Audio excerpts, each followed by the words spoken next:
السلام عليكم خياتي، جيسبر فوز الي بيان. معكم الشيف ام شيشي. اليوم جبت لكم اون سوب تاع الكروفيت. فوالا كاين بزاف اللي يحبها في شهر رمضان، مضروب عليها. مالك جبتها لكم تشوفوا الطريقه كيفاش راح نستعملها.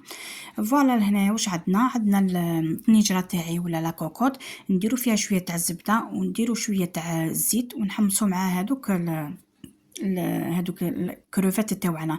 انا لي كروفات تاوعي كنت نقيتهم طيبتهم بون الدراري كلاوهم كامل، بقاو لي هادوك لي شيت تاعهم.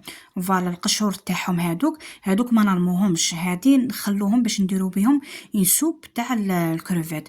واش عندنا هنايا هم مخلطين شويه حبيبات غير صغار، ما حبوش تنقاولي درتهم ماشي شرط تكون هذيك الكبيره، ولا نقدروا نديروا هذيك الصغيره نحو قشورها ونحتفظوا بها. انا كنت احتفظت فيها في الثلاجه، والوقت اللي سحقيتها راني درتها لكم. مليحه بزاف في رمضان اللي يحبوها. واش عندي حبيبه تاع البطاطا، عندي حبيبه تاع زروديه، حبيبه طوماطيش، عندي حبيبه تاع البصل، ولهنا درت بوكي تاع الرند والكرافس. الكرافس والرند، ودرت زعتره. نديرو شويه ملح ونحمسوها بيان، ملح فلفل الكحل شويه تاع كمون غير شويه متكتروش، ونديرو شويه تاع العكري. كما راكم تشوفوا طريقه سهله ما فيها حتى كما يقول لك اشكال ولا حاجه. فوالا لهنا حمسناها بيان كي هكذا، مرقتها غير بشويه ما باش طابلي هذوك الخضر هذوك اللي درتهم.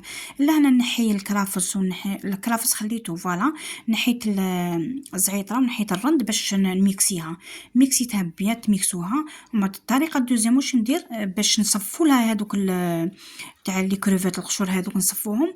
صفيتها في صفايه، شوفوا كيفاش صفيتها، شوفوا كيف خرجت لي كما يقول لك هايله كما الحريره. شوفوا ينسوب هايله خرجت لي، وهاي لك النتيجه تاعها ما شاء الله، جات بنينه هايله. تعرفوا شوفوا بلا الحب تاعها خرجت ريحتها اللي شمها دقدق لي. نقول لكم باي باي في وصفه اخرى.